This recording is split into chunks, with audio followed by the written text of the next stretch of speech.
الحمدللہ رب العالمین والصلاة والسلام علی سید الانبیاء والمرسلین وعلی آلہ وصحبہ اجمعین۔ انتہائی محترم بزرگوں، بھائیوں، دوستو، السلام علیکم ورحمۃ اللہ وبرکاتہ۔ بحیثیت مسلمان، ہر مسلمان کے لیے جو سب سے محبوب کلمہ ہے وہ کلمہ طیبہ لا الہ الا اللہ محمد الرسول اللہ ہے۔ ہر مسلمان کی یہ خواہش ہے کہ جب اس کی موت کا وقت آئے تو اس کی زبان پر جو آخری بات ہو وہ لا الہ الا اللہ محمد الرسول اللہ کی ہو۔ ہماری یہ خواہش ہوتی ہے کہ ہمارا بچہ جب بولنا سیکھے تو اس کی زبان پر لا الہ الا اللہ محمد الرسول اللہ کا کلمہ جاری ہو۔ یہ کلمہ ایک انسان کو کافر سے مسلمان بنا دیتا ہے۔ پہلے وہ شخص جہنم کی راہ پہ تھا،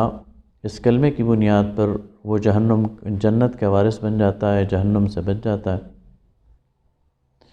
پہلے وہ اللہ کا دشمن تھا، اب وہ اللہ کا دوست بن جاتا ہے۔ پہلے کافروں کی ملت میں سے تھا، اب وہ ملت اسلامیہ کا اور ملت امت محمد صلی اللہ علیہ وسلم کا حصہ بن جاتا ہے۔ گویا ایک کلمہ ہے اور اس کے چند حروف ہیں جو انسان کی کایا پلٹ دیتے ہیں، انسان کو ظاہر سے بھی بدل دیتے ہیں، باطن سے بھی بدل دیتے ہیں، انسان کے رشتے اور تعلقات پر بھی اثر انداز ہو جاتا ہے یہ کلمہ، انسان کی اخروی زندگی اور نجات کے حوالے سے بھی اس کلمہ کا بہت بڑا اثر ہے اور بلکہ فیصلہ کن اثر ہے۔ تو آئیے غور کریں کہ اس کلمہ کا مطلب کیا ہے۔ کیا صرف یہ چند الفاظ دہرا دینے سے انسان کی کایا پلٹ جاتی ہے اور اس کی تقدیر بدل جاتی ہے اور وہ جہنم کے بجائے جنت میں چلا جانے والا اور اس کا حقدار اور مستحق بن جاتا ہے، یا اس کے اندر کوئی عہد ہے، اس کے اندر کوئی پیمان ہے، اس کے اندر کوئی ایسی حقیقتیں ہیں جن کا اعتراف کرنے کے بعد انسان اس تک پہنچتا ہے؟ تو چلیے آئے ذرا ہم اس پر غور کرتے ہیں کہ اس کلمے کے معنی کیا ہیں۔ ہم سب کا بحیثیت مسلمان یہ عقیدہ ہے کہ لا الہ الا اللہ محمد الرسول اللہ، اللہ کے علاوہ کوئی الہ نہیں اور محمد صلی اللہ علیہ وسلم اللہ کے رسول ہیں۔ اس طرح اس کلمے کے دو حصے ہیں، ایک حصہ ہے لا الہ الا اللہ کہ اللہ کے علاوہ کوئی الہ نہیں۔ اس زمین و آسمان اور جو کچھ اس زمین و آسمان میں ہے بلکہ ساری کائنات کا پیدا کرنے والا یعنی خالق، اور اس کا مالک یعنی مختار کل، اور اس کا پروردگار یعنی پالنے والا، اس کی ضرورتوں کو پورا کرنے والا، پرورش کرنے والا، حفاظت کرنے والا،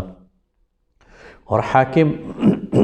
یعنی اس پر حکومت کرنے والا، وہ صرف اللہ رب العالمین۔ اس پوری کائنات کا ایک ہی جائز حاکم، پروردگار، رب اور الہ یعنی عبادت کے لائق اگر کوئی ذات ہے وہ اللہ رب العالمین کی ہے۔ اس کے علاوہ الوہیت اور پروردگاری اور حاکمیت اور مالک ہونے کے جتنے بھی دعوے دار ہیں وہ جھوٹے ہیں، وہ باطل ہیں، اور ان کا اللہ کے ساتھ اس پورے کے پورے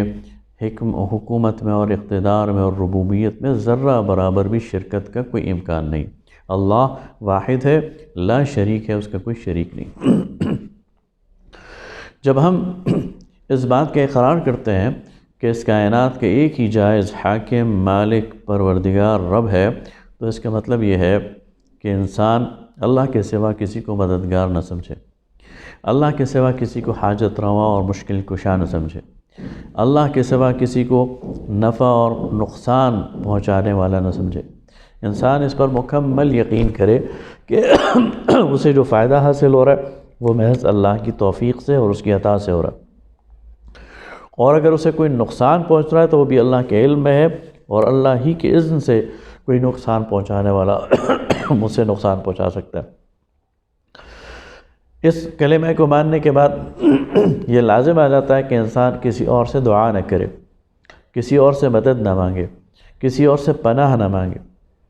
اور جب کوئی شخص کہتا ہے کہ لا الہ الا اللہ تو اس کا مطلب یہ ہے کہ وہ اللہ کے علاوہ کسی اور کے آگے سر نہ جھکائے، اللہ کے علاوہ کسی کے سامنے تعظیم کے لیے کھڑا نہ ہو، اللہ کے علاوہ کسی کے سامنے تعظیم کے لیے رکوع میں نہ جائے، اللہ کے علاوہ کسی اور کے سامنے سجدے میں نہ جائے، یعنی عبادت کی تمام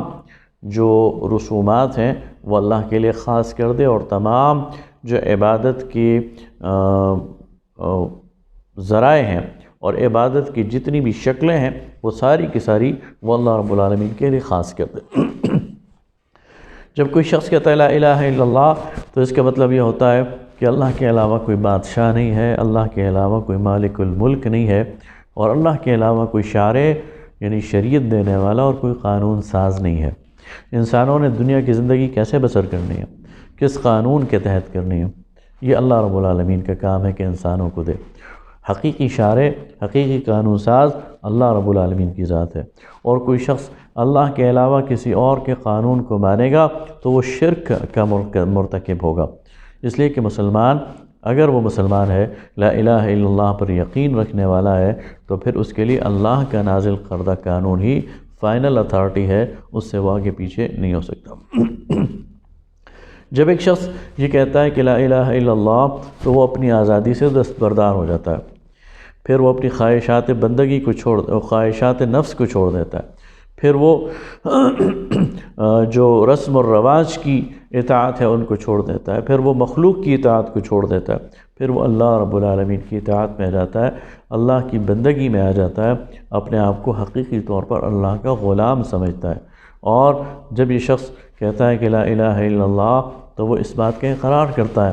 کہ اب میری کوئی پسند نہیں ہے، میری کوئی ناپسند نہیں ہے، میں نے اللہ کی پسند اور ناپسند کو اپنانا ہے۔ جو چیز اللہ کو پسند ہے مجھے پسند ہے، اور جو اللہ کو ناپسند ہے مجھے ناپسند ہے۔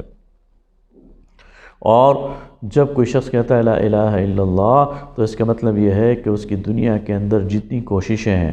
جتنی توانائیاں ہیں، جتنی صلاحیتیں ہیں، جتنے وہ کام کرتا ہے خالص اللہ کی رضا کے لیے کرتا ہے۔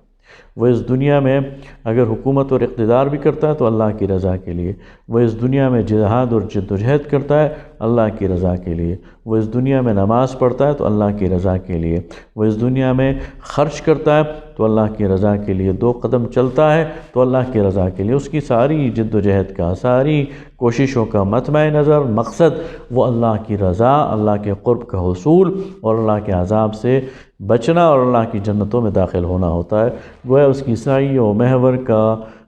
تمام سعیوں کا، اس کی کوششوں کا محور اور مرکز وہ اللہ رب العالمین کی ذات ہے۔ جب ہم کہتے ہیں محمد الرسول اللہ یعنی اس کلمے کا دوسرا جز اس کا اقرار کرتے ہیں تو اس کا مطلب یہ ہوتا ہے کہ اللہ تعالیٰ نے انسانوں کی ہدایت کے لیے جو آخری پیغمبر بھیجے ہیں وہ محمد الرسول اللہ صلی اللہ علیہ وسلم ہے۔ اب انسانوں کی رہنمائی کے لیے، انسانوں کی نجات کے لیے، انسانوں کی جنت اور جہنم کا فیصلہ کرنے کے لیے ایک ہی دروازہ ہے اور وہ ہے ختم نبوت کا۔ ہدایت اگر آنی ہے، وحی اگر آنی ہے، اللہ کی طرف سے کوئی پیغام اگر آنا ہے تو اس کا ایک ہی ذریعہ ہے، وہ ہے محمد الرسول اللہ صلی اللہ علیہ وسلم۔ آپ اللہ کے آخری پیغمبر ہیں۔ رسول اللہ صلی اللہ علیہ وسلم کو کامیابی اور ناکامی کا معیار تسلیم کیا جائے۔ آپ معیار حق ہیں، آپ رول ماڈل ہیں، آپ کی زندگی پر پرکھا جائے گا ہر انسان کی زندگی کو، اس کی کامیابی کا اور اس کی ناکامی کا تعین کرنے کے لیے یہ دیکھا جائے گا کہ کون آپ کے کتنا قریب رہا ہے، کون آپ کی سنت کے کتنا قریب رہا ہے، کون آپ کا کتنا پیروکار رہا ہے۔ گویا کامیابی اور ناکامی کا حقیقی معیار جسے ہم معیار حق کہتے ہیں وہ رسول اللہ صلی اللہ علیہ وسلم کی ذات ہے۔ رسول اللہ صلی اللہ علیہ وسلم کے بعد جماعت صحابہ کرام رضوان اللہ تعالی علیہم اجمعین وہ پہلی جماعت ہے جنہوں نے بحیثیت جماعت رسول اللہ صلی اللہ علیہ وسلم کی اتباع کا حق ادا کیا، لہذا رسول اللہ صلی اللہ علیہ وسلم کی جو صحابہ کرام ہیں ان کی زندگی بھی ہمارے لیے نمونہ ہے، لیکن معیار رسول اللہ صلی اللہ علیہ وسلم کی زندگی ہے، اور چونکہ صحابہ نے اس کی اتباع کا حق ادا کر دیا اس لیے ہم یہ سیفلی کہہ سکتے ہیں کہ صحابہ کرام رضوان اللہ تعالی علیہم اجمعین اس معیار پر پورے اترے۔ گویا کامیابی اور ناکامی کا معیار وہ رسول اللہ صلی اللہ علیہ وسلم کی ذات ہے۔ آپ کا طریقہ سند اور حجت ہے۔ مجھے معلوم ہو جائے کہ میرے رسول نے یہ بات کہہ دی ہے، پھر میرے لیے کسی بات کے کہنے کی گنجائش نہیں ہے۔ آپ نے ایک بات کو حلال قرار دے دیا ہے، کوئی بھی انسان چاہے وہ کتنا بھی بڑا کیوں نہ ہو اسے حرام قرار نہیں دے سکتا، اور آپ نے کسی چیز کو حرام قرار دے دیا ہے تو کوئی بھی انسان چاہے کتنا ہی بڑا ہو اسے حلال قرار نہیں دے سکتا۔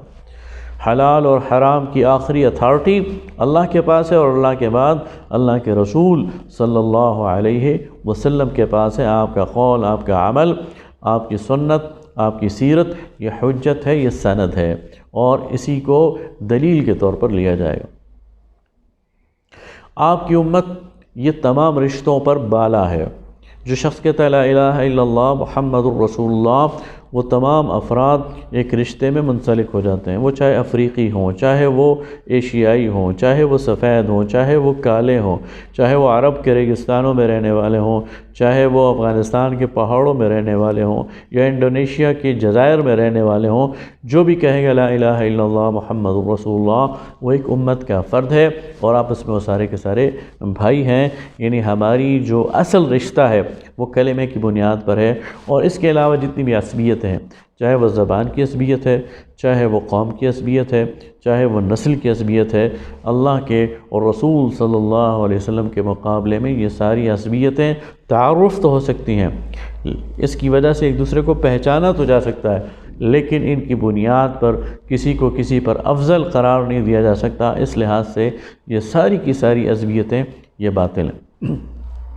اب اگر غور کیا جائے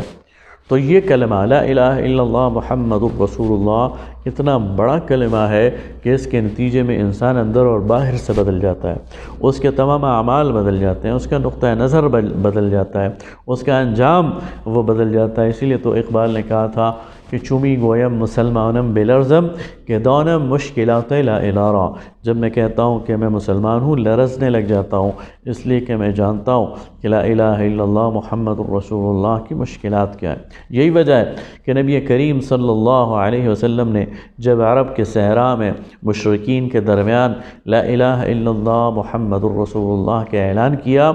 تو اس کا نتیجہ کیا نکلا؟ وہ سارا عرب کا معاشرہ آپ کے خلاف کھڑا ہو گیا، اور انہوں نے تلواریں سونت لی آپ کے خلاف، اور وہ لڑنے اور مارنے پر تیار ہو گئے، خون کے پیاسے ہو گئے ان لوگوں کے جنہوں نے لا الہ الا اللہ محمد الرسول اللہ کہا تھا، اس لیے کہ وہ جانتے تھے کہ اس کلمہ کا مطلب کیا ہے۔ اس لیے میرے بھائیوں بزرگوں، یہ صرف کلمہ نہیں ہے، زبان سے ادا کرنے والے چند کلمات نہیں ہیں، بلکہ اس کے پیچھے پورا مفہوم ہے، اور جب تک ہم اس کے مفہوم کو نہیں سمجھیں گے ہم اس کا حق بھی ادا نہیں کر سکیں گے۔ اللہ تعالیٰ سے دعا ہے کہ ہمیں اس کلمہ طیبہ کا مفہوم سمجھنے کی توفیق عطا فرمائے۔ وآخر دعوانا ان الحمد للہ رب العالمین۔